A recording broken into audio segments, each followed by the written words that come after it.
नमस्कार दोस्तों, आज हम लोग बात करने वाले हैं कुमार व्रत के जो मॉडर्न के जो टॉपिक्स हैं जिसमें कि आएगा विल्सन्स डिसीज़, ऑटिज्म स्पेक्ट्रम और रेंट सिंड्रोम। तो चलिए दोस्तों स्टार्ट करते हैं। सबसे पहले हम बात करने वाले हैं विल्सन डिसीज़ के बारे में। तो विल्सन डिसीज़ में अपन को क्या पढ़ना है, सबसे पहले इसका जो इंट्रोडक्शन आता है।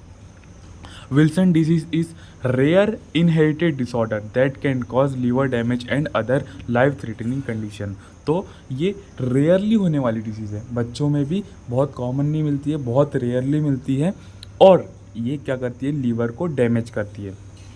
ये एक इनहेरिटेड ऑर्डर है, डिसऑर्डर है। मतलब कि एक्चुअली जो 13th क्रोमोसोम होता है अपना, उस पर जो प्रोटीन, जो मतलब कि क्रोमोसोम के कारण ही प्रोटीन का फॉर्मेशन होता है। जैसा कि उसमें जेनेटिक कॉम्बिनेशन रहेगा, उसी से प्रोटीन बनेगा। तो जो 13th क्रोमोसोम रहेगा वहाँ पे म्यूटेशन हो जाएगा, उसके कारण जो प्रोटीन बनेगा वो म्यूटेड या फिर जो जैसा प्रोटीन बनना चाहिए वैसा प्रोटीन नहीं बनेगा। तो वहाँ पर ये रोग हो सकता है, क्या, विल्सन डिसीज़।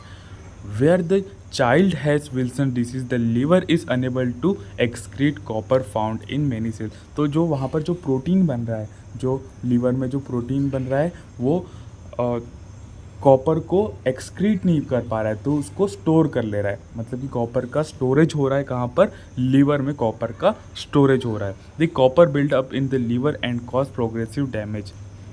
और अगर कॉपर का वहाँ पर स्टोरेज हो गया तो लीवर में क्या होगा, उसका लीवर को वो डैमेज करेगा। अगर कॉपर लीवर में स्टोर हो गया तो वो वहाँ पर डैमेज कॉज करेगा। ठीक है, इतना समझ में आ गया। इसके बाद क्या है, the copper is release into the blood stream and form deposit in other organ. तो अगर वहाँ पर एक्सेसिव एकोमोडेशन होगा कॉपर का, कहाँ पर, लीवर में, तो वो क्या होगा, ब्लड स्ट्रीम से फ्लो होते होते वो अपने ब्रेन, किडनी और आइज़ में जाकर अपना स्थान बना लेगा। तो सबसे पहले क्या हुआ, म्यूटेशन हुआ, कहाँ पर, क्रोमोसोम्स में, 13th क्रोमोसोम में म्यूटेशन हुआ। उसके कारण जो प्रोटीन बना लीवर में वो कैसा था, म्यूटेड प्रोटीन था। मतलब कि जो हेल्दी में होना चाहिए वैसा प्रोटीन नहीं बना। तो वहाँ पर लीवर में जो कॉपर का डिपोजिशन होते रहा। कॉपर का डिपोजिशन अगर एक्सेस हो गया लीवर में तो वहाँ पर लीवर सिरोसिस भी मिल सकता है अपन को, लीवर डैमेज भी मिल सकता है। और वो जो कॉपर था वो ब्लड स्ट्रीम से फ्लो होते होते कहाँ आएगा, ब्रेन में, किडनी में और आइज़ में। यहाँ पर क्या होगा, जो कॉर्निया जो रहेगा वहाँ पर जो आइज़ का जो कॉर्निया रहेगा ना, वहाँ पर एक अपन को ब्राउन सी रिंग अपन को बाहर से भी दिखती है। अगर विल्सन डिसीज़ का जो पेशेंट है तो कॉपर की जो बाहर की ऐसी रिंग दिखेगी अपन को उसके कॉर्निया में। ठीक है, इसके बाद में इसके सिम्टम और कॉजेस। तो देखो सिम्टम्स में क्या क्या बताते हैं, मतलब इसमें लक्षण अपन को क्या क्या देखने मिलेंगे। Symptoms of Wilson disease appear when the copper build up in the liver, brain and other organs. This typically happen between age of 5 to 35 years। मतलब कि इतनी एज में अपन को ये इसके सिम्टम्स अपन को देखने को मिलेंगे। ठीक है, तो 5 to 35 वाली जो एज ग्रुप का जो पेशेंट है इसमें अपन को ये सब सिम्टम्स देखने को मिल सकते हैं। क्या क्या उसमें देखने को मिलेगा अपन को, वीकनेस एंड अनयूजुअल फैटीज। मतलब कि वो क्या, वीक फील करेगा, उसके अंदर एनर्जी नहीं रहेगी, बिकॉज अपना जो लीवर है वो उसका फंक्शन नहीं कर पा रहा है, ना डाइजेशन होगा प्रॉपर तरीके से, ना एब्जॉर्प्शन होगा। ठीक है, तो यहाँ पर वीकनेस और अनयूजुअल फैटीग मतलब थकावट उसको महसूस होगी। इसके साथ साथ वेट लॉस क्यों हो रहा है, बिकॉज लीवर फंक्शन नहीं प्रॉपर कर पा रहा है। तो जो जूसेस है ना, मेटाबॉलिज्म है, ये सब कुछ उसका डिस्टर्ब रहेगा, तो वहाँ पर उसका वेट लॉस भी होगा। Stomach pain and bloating, stomach pain भी होगा उसके। ठीक है, क्योंकि जो एक्सटर्नल जो चीज़ें हैं जैसे कि कॉपर हो गया, ये सब अगर एक्सेसिव अमाउंट में हो गई तो ये फॉरेन बॉडीज़ है एक टाइप से, जो कि इरिटेंट या फिर स्टमक पेन ऐसी ये कॉज कर सकती है। ठीक है, ईजी ब्लीडिंग, तो ब्लीडिंग बहुत इजीली होगी, क्लॉटिंग टाइम बढ़ जाएगा, ब्लीडिंग बहुत ज़्यादा होगी। और swelling in leg, ankle and feet, यहाँ पर शोथ मिल रहा है, स्वेलिंग मिल रही है अपन को। ठीक है, तो क्या क्या है इसके लक्षण, weakness, weight loss, stomach pain and bleeding and swelling in leg. मैंने पिक्चर्स भी लगा के रखी है, इससे आपको और अच्छे से अंडरस्टैंडिंग हो जाएगी यहाँ पर। इसके बाद में और क्या क्या है इसमें, देखो मसल्स में cramps, jaundice, brown ring in outer ear, outer eye. तो देखो ये बहुत इंपॉर्टेंट है, ब्राउन रिंग यहाँ पर मिल रही है में outer I, that is cornea वाले पार्ट में यहाँ पर ब्राउन रिंग मिल रही है। इसको क्या बोलते हैं, काइसर्स फ्लेंचर्स रिंग, क्लाइसर फ्लेंचर्स रिंग अपन इसको बोलेंगे। ठीक है, तो इसके साथ साथ क्या क्या सिम्टम्स दिख रहे हैं, मसल्स क्रैम्प्स, जॉन्डिस और brown ring in cornea, that is outer part of eye. इसके बाद में what cause Wilson disease, Wilson disease किसके कारण हुई है, तो मैंने आपको पहले ही बताया जेनेटिक डिसऑर्डर है, क्या कि जो 13th क्रोमोसोम था वहाँ पर म्यूटेशन हो गया था। इट मे बी पॉसिबल कि म्यूटेशंस के तो बहुत सारे इन्वायरमेंटल फैक्टर्स ये सब होते हैं, तो ये सब फैक्टर्स भी अपन को यहाँ पर देखने हैं। तो देखो Wilson disease is a genetic condition, childrens inherit it from their parents. तो यहाँ पर पेरेंट्स से ही यहाँ पर ये म्यूटेशन ट्रांसफ़र हो रहा है चिल्ड्रंस में। ठीक है, if both parent are genetically muted by for Wilson disease, childrens has 25% chances of developing the disease. तो अगर दोनों पेरेंट्स के जो क्रोमोसोम्स है वो जो 13th वाला क्रोमोसोम्स है वो म्यूटेड है, तो यहाँ पर 25% चांसेस है कि वो जो बच्चा है वो विल्सन डिसीज से ग्रसित हो सकता है। ठीक है, अगर मान लो जो पेरेंट्स है दोनों के दोनों ये है मतलब कि म्यूटेड है, तो बस 25% से चांसेस है कि बच्चा म्यूटेड हो सकता है या फिर विल्सन डिसीज से ग्रसित हो सकता है। लेकिन अगर only one parent carry the mutation, अगर बस एक ही पेरेंट के क्रोमोसोम में म्यूटेशन है, the childrens will not develop Wilson disease. ठीक है, तो अगर एक पेरेंट म्यूटेड है और एक नहीं है तो उसको नहीं होगा, कोई चांसेस नहीं है कि बच्चे को विल्सन डिसीज होगी। ठीक है, इसके बाद अपन आगे चलते हैं इसका डायग्नोसिस और ट्रीटमेंट में। इसका डायग्नोसिस कैसे करना है, Wilson disease is difficult to diagnose because symptoms resemble those of other conditions. तो बहुत सारी मेडिकल कंडीशन ऐसी है जो कि इसके सिम्टम्स को मैच करती है, तो इसका सिम्टम्स देख के तो बहुत मुश्किल है अपन को पहचानना। लेकिन वो जो मैंने आपको जो सिम्टम बताया था, जो ब्लू मतलब कि जो उसकी आई होगी वहाँ पर जो कॉर्निया होगा वहाँ पर अपन को क्या मिलेगा, एक ब्राउन सी रिंग मिलेगी। ठीक है, फ्रेंचल फ्रेंच रिंग उसको बोलेंगे, तो वहाँ पर उसको देख कर अपन इसको पहचान सकते हैं। Health care provide the typical take the medical and family history. तो हिस्ट्री टेकिंग भी यहाँ पर बहुत अच्छा ऑप्शन मिल जाता है। अगर हिस्ट्री, अगर ये तो जेनेटिक कंडीशन से होगी, अगर अपन फैमिली हिस्ट्री उसकी लेंगे, अगर वो बता रहा है कि भाई मेरी मम्मी को और पापा को दोनों को विल्सन डिसीज़ है, तो there are lot of chances कि इसको भी विल्सन डिसीज़ हो सकती है। तो फैमिली हिस्ट्री लेना यहाँ पर बहुत अच्छा ऑप्शन है। And may perform variety of the test to determine where the childrens has Wilson disease. तो अगर उसको विल्सन डिसीज़ है तो क्या होगा, लीवर सिरोसिस, अपन उसकी लीवर का सैंपल ले सकते हैं, लीवर बायोप्सी करा सकते हैं। ठीक है, तो लीवर बायोप्सी भी अपन वहाँ पर करा सकते हैं। इसके बाद में मेडिकल हिस्ट्री, सबसे पहले तो देखो मेडिकल हिस्ट्री लेंगे अपन, including question about unexpected weight loss. इसको अपन क्या क्या क्वेश्चन पूछेंगे, आपका वेट लॉस कब से हो रहा है, कैसे हो रहा है, वॉमिटिंग, फैटिग, ये सब सिम्टम्स आ रहे हैं या नहीं आ रहे, ये विल्सन डिजीज़ में कॉमन है। ठीक है, family history to determine other member of their family has Wilson disease. तो फैमिली हिस्ट्री लेना इससे ज़्यादा इंपॉर्टेंट है, बिकॉज ये तो जेनेटिकली फ्लो हो रहा है एक जनरेशन से दूसरे जनरेशन में, तो फैमिली हिस्ट्री अपन यहाँ पर लेंगे। Physical examination to determine the physical signs such as anaemia, swelling in the feet, legs and abdominal bloating. ठीक है, तो यहाँ पर अपन को फिजिकल एग्जामिनेशन भी करना पड़ेगा। ठीक है, तो आई एग्ज़ाम ये भी बहुत इंपॉर्टेंट है। आई से अपन एक्सटर्नली ही पहचान लेंगे उसको, अगर कि आई में अपन एग्जामिन कर रहे हैं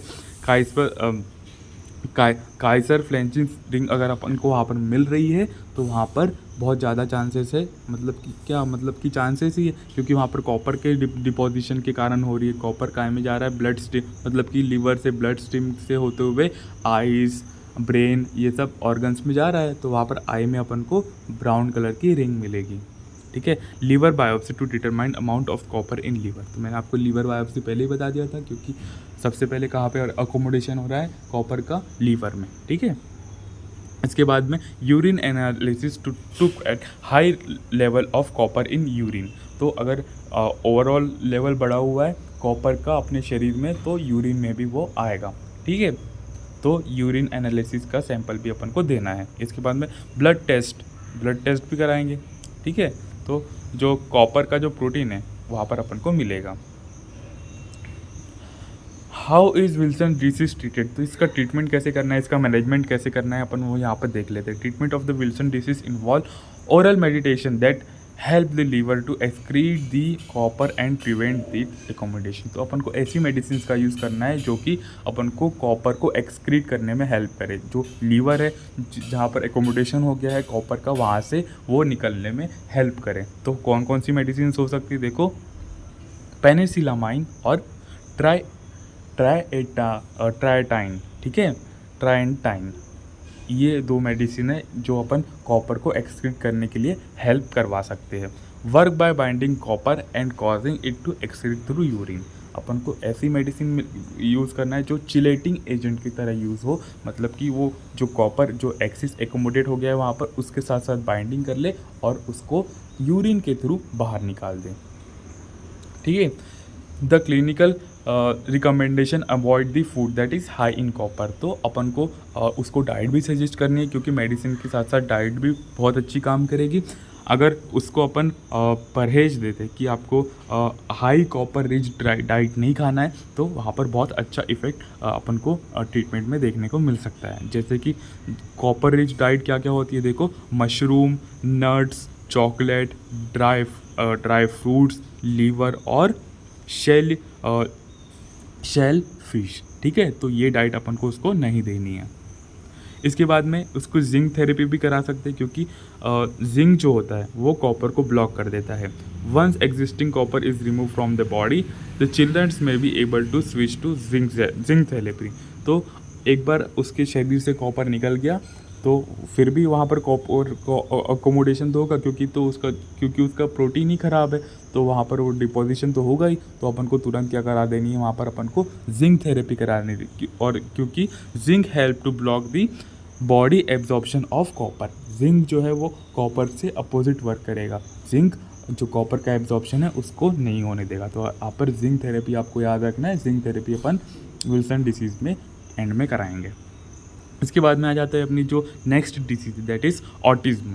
ऑटिज्म में क्या देखना है अपन को, चलो दोस्तों स्टार्ट करते हैं। ऑटिज्म, इसका सबसे पहले इंट्रोडक्शन आता है। Autism is a spectrum disorder. Spectrum मतलब कि यहाँ पर अपन को बहुत सारी साथ साथ में सिम्टम्स मिलेंगे, बिहेवियर में चेंज क्या क्या हो गए उसमें और भी बहुत सीजर्स आएंगे, मेंटल रिटार्डेशन होगा, ये ऐसे स्पेक्ट्रम डिसीज़ है। ठीक है, तो इसमें क्या क्या देखना है, देखो is a spectrum disorder is condition related to brain development. तो जो मानसिक अवस्था है उस जो ब्रेन का जो डेवलपमेंट है उससे रिलेटेड है ये। That impact how the person persist socialized with other causing problem in social interaction and communication। तो जो सोसाइटी में जो बच्चे मतलब कि सोशल इंटरेक्शन होता है, जो पेरेंट्स के साथ इंटरेक्शन होता है, कम्युनिकेशन होता है, यहाँ पर ये दिक्कत देते हैं। ठीक है, तो इनका जो मेंटल डेवलपमेंट होता है ये प्रॉपर तरीके से नहीं होता है। तो जो पर्सन है वो सोसाइटी में, अपने घर में, वो यहाँ पर सोशली प्रॉपर तरीके से इंटरेक्ट नहीं कर पाते, कम्युनिकेट नहीं कर पाते। The disorder also include limited and repetitive pattern of behaviour. तो कुछ पैटर्न ऑफ बिहेवियर है जो ये लोग रिपीटेडली करते रहते हैं, मतलब कि जैसे हाथ ज़मीन पे मारते रहेंगे, हाथ थपथपाते रहेंगे, क्लैपिंग करते रहेंगे, तो ये रिपीटेडली वही सीक्वेंस को करते रहते हैं। और ये बहुत कॉमन होती है, किसमें, लड़कों में ज़्यादा कॉमन होती है। द टर्म स्पेक्ट्रम जो मैंने टर्म बताया था वो देखो क्या के लिए यूज़ होता है। Spectrum disorder refer to wide range of symptom and severity. तो देखो सिम्टम्स मतलब कि लक्षण यहाँ पर बहुत सारे आ रहे हैं और सीवियर से सीवियर होते जाएंगे। ठीक है, तो पहले थोड़ा एग्रेशन वगैरह आएगा। ठीक है, मतलब कि जो 6 महीने 8-10 महीने की एज में जो है थोड़ा एग्रेशंस वगैरह आते हैं इसमें। फिर उसके बाद में जो सीवियर होते जाते हैं इसके लक्षण। ठीक है, सीवियर भी होते जाएंगे और सिम्टोमेटिकली भी ये बढ़ते जाएंगे। इसके बाद में क्या आता है, autism spectrum disorder begins in early childhood and even cause problem functioning in society, socially in schools and there works. तो ये जहाँ भी जाएंगे यहाँ पर प्रॉब्लम्स उत्पन्न करेंगे because they are not mentally that much strong, या फिर ऐसा बोल सकते हैं उनका जो मानसिक जो है वो विकास पूरी तरीके से नहीं हुआ है, ठीक है। तो वो अपन उनका स्कूल में एडमिशन भी कराएंगे, सोसाइटी में भी, तो वहाँ पर अ, इनको एबनॉर्मल समझ सकते हैं लोग, ठीक है। Often children show symptoms of autism with in first year, तो फर्स्ट ईयर में ही मतलब कि जो ग्रोथ की जो फर्स्ट ईयर है वहाँ पर ही ये सिम्टम्स शो करेंगे। The small number of the childrens appear to develop the normal in first year and then go through period of regressive between 18 to 24 month of age। तो जो फर्स्ट मंथ रहेगा मतलब कि जो फर्स्ट ईयर रहेगा इसमें, वहाँ पर जो ये जो स्टूडेंट्स है, जो बच्चे हैं, वो एग्रेशन जैसे सिम्टम्स शो करेंगे। And in the later age जो 18 से 24 मंथ वाला जो पीरियड है, वहाँ पर ये इसके जो सिम्टम्स है ये मोर सीवियर होते जाएंगे, ठीक है। तो वो कौन से सिम्टम्स है जो अपन को ज़्यादा देखने को मिलेंगे, ज़्यादा सीवियरिटी से देखने को मिलेंगे, वो अपन यहाँ पर देखने वाले हैं। तो जो सिम्टम्स है वो क्या क्या आएंगे। Some children show signs of autism disorder in early infant such as reducing eye contacts. तो जो पेरेंट्स भी अगर उनसे बात कर रहे हैं तो वो आई कांटेक्ट नहीं करेंगे, उनसे डायरेक्टली उनसे बात नहीं करेंगे, है ना। तो आई कांटेक्ट नहीं करेंगे पेरेंट्स, मतलब पेरेंट्स के साथ वो जो बच्चे रहेंगे आई कांटेक्ट नहीं करेंगे। Lack of response to their name, अगर उनका नाम भी कोई ले रहा है तो वो उसको रिस्पॉन्स नहीं कर रहे हैं, because they are mentally retard, उनको लग रहा है कि भाई वो किसी और का नाम ले, तो ये रिस्पॉन्स नहीं करेंगे। इनडिफरेंशिएट टू केयर गिवर्स, तो वहाँ पर वो डिफ्रेंशिएशन नहीं कर पा रहे कि भाई मतलब कि ऐसा होता है ना कि जो अपना केयर कर रहा है, जैसे मम्मी पापा अपनी केयर कर रहे हैं तो अपन उसको स्पेशल अटेंशन देंगे, स्पेशली जाके उनसे बात करेंगे। तो यहाँ पर ये लोग अटेंशन तक के नहीं दे रहे हैं, इन लोगों को स्पेशल अटेंशन भी नहीं दे रहे हैं।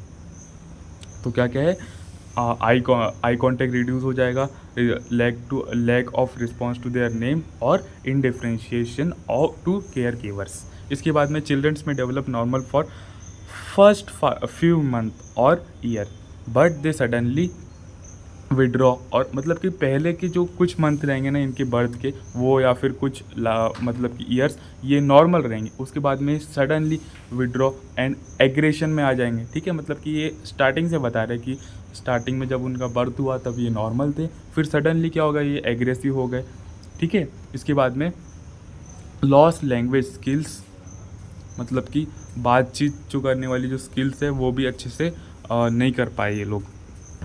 इसके बाद signs usually and seen by age of 2 years, तो जो दो साल का जब बच्चा ये हो जाएगा तब यहाँ पर अपन को ये सब साइंस देखने को मिलेंगे।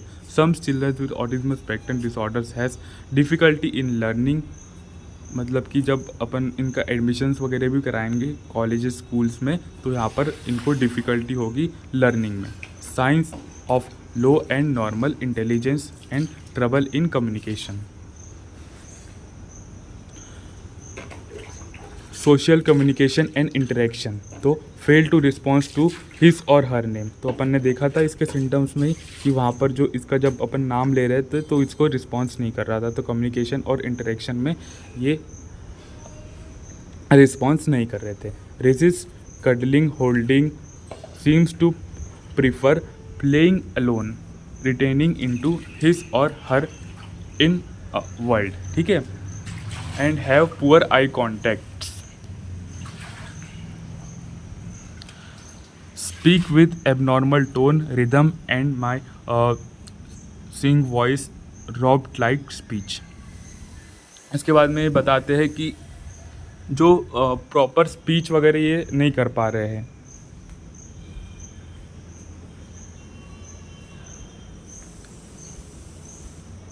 इसमें एबनॉर्मल टोन अपन को देखने को मिलेगी।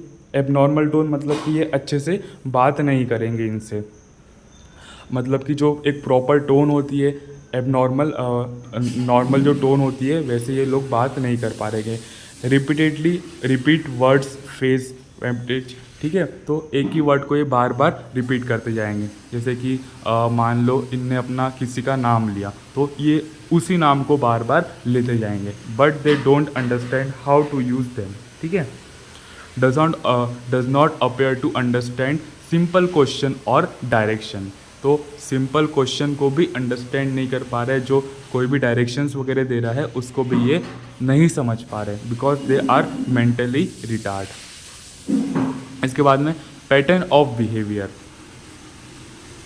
तो इसके पैटर्न में क्या बताते हैं, परफॉर्म रिपीटेडली मूवमेंट्स, बहुत ज़्यादा रिपीटेडली मूवमेंट्स ये कर रहे हैं। तो रिपीटेडली मूवमेंट्स के क्या क्या करेंगे, rocking, spinning, hand flapping.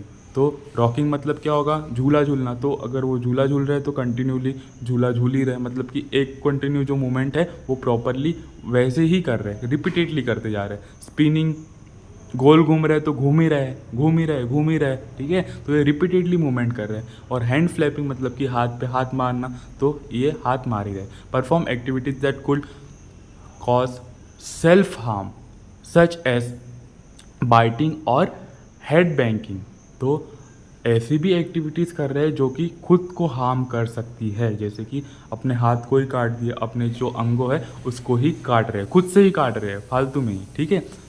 Head banging. इसके बाद में unusual sensitivity to light, light के प्रति ज़्यादा ही कुछ सेंसिटिव हो गए, बहुत कम सेंसिटिव है, मतलब कि अनयूजुअल बिहेवियर दिखा रहे हैं जो नेचुरल चीज़ें हैं उसके प्रति, जैसे कि लाइट, साउंड, टच। तो ये जो पेशेंट रहेगा वो तो अपन अलग से ही समझ जाएंगे, क्योंकि अनयूजुअल बिहेवियर दिखा रहा है। अगर अपन ने उसके ऊपर लाइट या फिर कोई ऐसे सेंसेशन डाले तो इट मे बी पॉसिबल वो बहुत जल्दी करस्पॉन्डिंग रिस्पॉन्स कर रहा है, या फिर बहुत वो डिफरेंटली रिस्पॉन्स कर रहा है, ऐसे। इसके बाद में has specific food preference such as eating only few foods and refusing with certain textures. तो ये कुछ ही फूड को एक्सेप्ट कर पा रहे हैं, कुछ ही फूड इनका प्रेफरेंस है, बाकी सबको वो रिफ्यूज़ कर दे रहे हैं, because they are mentally retard. और भी जो मेंटल जो रीजंस है वो उनकी हेल्थ या फिर उनकी जो प्रेफरेंस है उस पर भी इफ़ेक्ट डाल रहे हैं। Does not engage in immense और मेकिंग बिलीव प्ले, तो साथ साथ में जो बच्चे हैं वो ग्रुप में इन्वॉल्व नहीं करेंगे, तो वो जैसे कि बहुत सारे बच्चे साथ साथ खेल रहे होते हैं तो ये उसमें भी इन्वॉल्व नहीं होंगे, ये अपने से ही कुछ अलग सा खेलते रहेंगे, है ना, वैसे टाइप का इनका बिहेवियर हो जाएगा। इसके बाद में इसके कॉज क्या क्या है, तो इसका कॉज भी जेनेटिकल कॉज ही है, ठीक है, जीन्स में वेरिएशन के कारण, या फिर यहाँ पर इन्वायरमेंटल फैक्टर भी यहाँ पर प्ले करता है। ऑटिज्म डिसऑर्डर है नो सिंगल नोन अनकॉज, तो एक्चुअली इसका जो कॉज है वो अननोन होता है। कॉज क्या होता है, अननोन कॉज इसका होता है, लेकिन फिर भी यहाँ पर बोलने के लिए अपन जेनेटिक कॉज या फिर इन्वायरमेंटल कॉज अपन बोल देते हैं, ठीक है। इसके बाद में रिस्क फैक्टर, यूअर चाइल्ड का जो सेक्स होता है, मतलब कि जो बॉयज़ में जो होता है ये बहुत कॉमन है। Boys are about 4 times more likely to develop autism spectrum disorder than girls. तो एज मतलब कि सेक्स फैक्टर भी है यहाँ पर कि बॉयज़ में बहुत ज़्यादा हो रहा है, क्योंकि जो जेनेटिक कॉम्बिनेशन जो इस प्रकार बनता है कि बॉयज़ में ये होने के ज़्यादा चांसेस है, ठीक है। Family history, family who has 1 child with autism spectrum disorder has increasing risk of having another child, मतलब कि अगर एक बच्चे को हो चुका है ऑटिज्म फैमिली में तो इट मे बी पॉसिबल, मतलब कि ज़्यादातर चांसेस है कि दूसरे बच्चे को भी हो सकता है, ठीक है। इसके बाद में other disorders, children with certain medical condition has higher than normal risk of autism spectrum, ठीक है। तो अगर मेडिकल कंडीशंस भी यहाँ पर मेजर रोल प्ले करती है, अगर उसको कुछ मेडिकल कंडीशंस है तो वहाँ पर भी ये मतलब कि वो ज़्यादा प्रॉन हो जाता है ऑटिज्म स्पेक्ट्रम के लिए। एक्सट्रीमली प्रिफरेंस बेबीज, जो प्री टर्म्स बेबी होते हैं अब before 26 week of gestation greater risk of autism spectrum disorder, because वहाँ पर क्या म्यूटेशंस हो सकते हैं क्रोमोसोम्स में, तो वहाँ पर भी अगर 26 मंथ के पहले डिलीवरी हो रही है, प्री टर्म डिलीवरी हो रही है, तो ये भी कारण है इसका, ठीक है। Parents age, there may be connection between the childrens born to older parents and autism spectrum disorder, तो जो पेरेंट्स की जो एज है और किस मतलब कि कौन से ईयर में बच्चे का जन्म हो रहा है उस पर भी वो डिपेंड करेगा कि ये भी फैक्टर कॉज बन सकते हैं। कॉम्प्लिकेशंस, इसमें उपद्रव क्या क्या देखने को मिल रहे हैं? Problem in school with successful learning, क्योंकि यहाँ पर मेंटली रिटार्डेशन मिल रहा है एक टाइप से अपन को, तो यहाँ पर प्रॉपरली वो लर्निंग नहीं कर पाएगा, प्रॉपरली वो सीख नहीं पाएगा स्कूल्स में, ठीक है। एम्प्लॉयमेंट प्रॉब्लम्स, एम्प्लॉयमेंट भी बहुत कम मिलेगी इनको, क्योंकि बिकॉज दे आर मेंटली थोड़े डिस्टर्ब टाइप के रहेंगे। मेंटली तो डिस्टर्ब नहीं बोल सकते, ये उनकी एक्टिविटीज़ थोड़ी डिस्टर्ब टाइप की रहेगी, उनका बिहेवियर थोड़ा डिस्टर्ब टाइप का रहेगा, तो कहीं भी सोसाइटी में जॉब्स देखने के लिए इनको दिक्कत होगी। इसके साथ साथ इनएबिलिटी टू लिविंग इंडिपेंडेंटली, क्योंकि इनको अलग से इंडिपेंडेंटली नहीं रख सकते। मतलब कि ये होता है ना, किसी को अपन ने किसी को अकेले जाने को बोल दिया, अकेले रहने को बोल दिया, तो इनको अकेले नहीं रख सकते, इनको फैमिली के साथ ही रखना पड़ेगा। बिकॉज क्योंकि ये अपने आप को भी हार्म कर सकते हैं, अपने आप को बाइट चीव ये सब भी कर सकते हैं, तो इनको हमेशा साथ में ही रखना पड़ेगा। सोशल आइसोलेशन, सोशली भी थोड़ा अपन को इनको आइसोलेट करना पड़ेगा, बिकॉज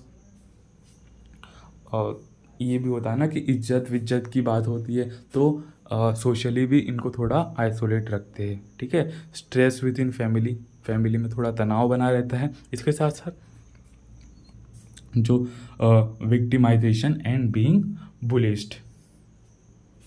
इसके बाद में जो अपना जो नेक्स्ट डिसऑर्डर आता है वो आता है रेड्स डिसऑर्डर, रेड्स सिंड्रोम। तो रेड सिंड्रोम में अपन को क्या पढ़ना है देखते हैं अपन। एक्चुअली यहाँ पर एक्स क्रोमोसोम का इन्वॉल्वमेंट होता है। एक्स क्रोमोसोम में जो प्रोटीन बनता है वहाँ पर यहाँ पर अपन को म्यूटेशन देखने को मिलता है। Rett's disorder is the rare genetic, ये भी जेनेटिक है, neurological and development disorder that affect the way the brain develops. तो ये भी ब्रेन के डेवलपमेंट से रिलेटेड है, ये न्यूरोलॉजिकल हो जाएगा, ठीक है। Disorder cause progressive loss of motor skills and language. तो जो मोटर स्किल्स है, मोटर स्किल्स मतलब कि जो अपनी जो एक्शंस हो रही है, जो अपन हाथ चला रहे हैं, पैर चला रहे हैं, ये मोटर स्किल्स है। और जो लैंग्वेज मतलब कि अपन जो बोल पा रहे हैं, ये अपने ब्रेन से कंट्रोल होता है, ठीक है। तो ये दोनों जगह पर यहाँ पर अपन को डिसऑर्डर या फिर प्रोग्रेसिव लॉस अपन को देखने को मिलेगा। Rents primarily affect the females, तो ये मेनली फीमेल्स में होगा। वो काम में हो रहा था जो अपन ने इसके पहले पढ़ा था, वो मेल्स में प्राइमरीली हो रहा था, 4 टाइम्स वहाँ पर मेल्स थे, यहाँ पर ये फीमेल्स में हो रहा है। इसके बाद में most babies with Rett syndrome seem to develop the unexpected for first 6 month of life. तो यहाँ पर जो रहेगा, ये जो फर्स्ट 6 मंथ रहेंगे ये तो नॉर्मली रहेंगे, लेकिन उसके बाद में ये धीरे धीरे सिम्टम्स डेवलप स्टार्ट हो गए। The babies loss skill previous had, ठीक है। तो पहले तो वो अपन को नॉर्मली रखेंगे, पहले 6 मंथ क्या लगेंगे कि एकदम नॉर्मल बच्चा है, लेकिन उसके बाद में धीरे धीरे ये यहाँ पर सिम्टम्स देखने को मिलेंगे, वो जो अपनी जो स्किल्स थी उसको लॉस करने लगेंगे। इनएबिलिटी टू क्रॉल, मतलब कि वो जो बच्चे होते हैं वो 6 महीने के बाद तो क्रॉलिंग करने लगते हैं, ज़मीन पर क्रॉल करने लगते हैं, तो ये क्रॉल भी नहीं कर पाएंगे, वॉक भी नहीं कर पाएंगे, ठीक है। तो जो मोटर रिस्पॉन्स है, मोटर रिफ्लेक्सेस है, वो ये नहीं कर पाएंगे, कम्युनिकेट भी नहीं कर पाएंगे, ना अपने हैंड वगैरह को यूज़ कर पाएंगे, ठीक है। तो क्रॉल नहीं कर पाएंगे, वॉक नहीं कर पाएंगे, कम्युनिकेट नहीं कर पाएंगे और अपने हैंड को भी यूज़ नहीं कर पाएंगे। इसके बाद इसके सिम्टम्स पे चलते हैं। सिम्टम्स में क्या क्या है इसके? Most infant with Rett syndrome seems to grow and behave expected for first 6 month, लेकिन क्या होगा, स्लोली उसकी जो ग्रोथ है, ब्रेन की जो ग्रोथ है, वो brain growth slow after birth, brain की जो ग्रोथ है वो रिटार्ड हो जाएगी, स्लो हो जाएगी। Smaller than usual head size, तो यहाँ पर अपन को माइक्रोसिफेली देखने को मिलेगी। तो जो उनका हेड जो पूरा डेवलप होना था वो नहीं हो पाया, यहाँ पर उनकी माइक्रोसिफेली देखने को मिली। Sometime first sign that childrens has Rett syndromes, ठीक है। Loss of movement and coordination ability, क्योंकि यहाँ पर उसका ब्रेन का इन्वॉल्वमेंट हो रहा है, तो मोटर एक्टिविटीज़ यहाँ पर कंट्रोल एंड कोऑर्डिनेशन यहाँ पर गड़बड़ हो रहा है, ठीक है। The first sign often include reduce hand control and decrease ability to crawl and walk. जो उसकी जो हैंड का जो कंट्रोल है, हैंड का जो मूवमेंट है, वहाँ पर इसको लॉस कर रहा है वो, और एबिलिटी को भी लॉस कर रहा है काय की, क्रॉलिंग और वॉकिंग की। ठीक है। लॉस ऑफ कम्युनिकेशन एबिलिटी, तो उसका अगर ब्रेन प्रॉपर तरीके से डेवलप नहीं हो पाया तो वो कम्युनिकेट भी प्रॉपर तरीके से नहीं कर पाएगा, स्पीक मतलब कि बोल भी नहीं पाएगा, ना आई कांटेक्ट कर पाएगा। ठीक है। अनयूजुअल हैंड मूवमेंट, तो कुछ भी हैंड मूवमेंट करेगा, ताली मारेगा, कहीं बेंच पटकेगा, तो अनयूजुअल हैंड मूवमेंट यहाँ पर भी अपन को देखने को मिल रहा है। Develop repeatedly progressless hand movement, wringing, sneezing, clapping, tapping and rubbing. ठीक है। तो ये सब अपन को हैंड मूवमेंट उसके देखने को मिल रहे हैं। इसके बाद में अनयूजुअल आई मूवमेंट्स, तो कुछ भी अपने आईज को इधर उधर मटकाते रहेगा, जैसे बोलते हैं ना कि अपनी आंखों को इधर उधर मटका रहा है फालतू में ही, तो unusual eyes movement. Breath problem, irritability and crying, रोते रहेगा, इरिटेशन इसको होती रहेगी। Irregular heart beat and sleep is disturb. ठीक है। इसकी स्लीप भी डिस्टर्ब रहेगी, हार्ट बीट भी इरेगुलर रहेगी। ठीक है। इसके बाद में इसके कॉजेज़ क्या है, rare genetic disorder, classic and as well as several variation काय में होगी, एक्स क्रोमोसोम में वहाँ पर वेरिएशन अपन को देखने को मिलेंगे विद माइल्डर और more severe symptoms. A very small number of the male has यहाँ पर ये कॉमन काय में है, फीमेल्स में कॉमन है, तो मेल्स में रेयर है। ठीक है। इसके बाद में रिस्क फैक्टर क्या है, genetic change to cause the random, no risk factor has been identified. ठीक है। तो जेनेटिक चेंज ही यहाँ पर एक रिस्क फैक्टर हो सकता है, और इसके अलावा तो कुछ और फैक्टर तो है ही नहीं। ठीक है। तो in very small number of the cases inherent factor for innocent having close family members with Rett syndrome में प्ले अ रोल। अगर फैमिली में किसी को रेंट सिंड्रोम है तो that play the major role. अगर बच्चे में भी आ रहा है तो उसका रीज़न बहुत ज़्यादा कॉमन हो सकता है कि फैमिली में किसी ना किसी को है। इसके बाद में प्रिवेंशन क्या कैसे, there is no way to prevent, क्योंकि भाई जेनेटिक है। ठीक है। तो जेनेटिक है तो इसको कैसे प्रिवेंट करेंगे। ठीक है। In most case genetic changes cause the disorder spontaneity. ठीक है दोस्तों, यहाँ पर ये कंप्लीट हो जाता है अपना, अपन ने यहाँ पर 3 डिसीजेस कवर कर ली। Thank you.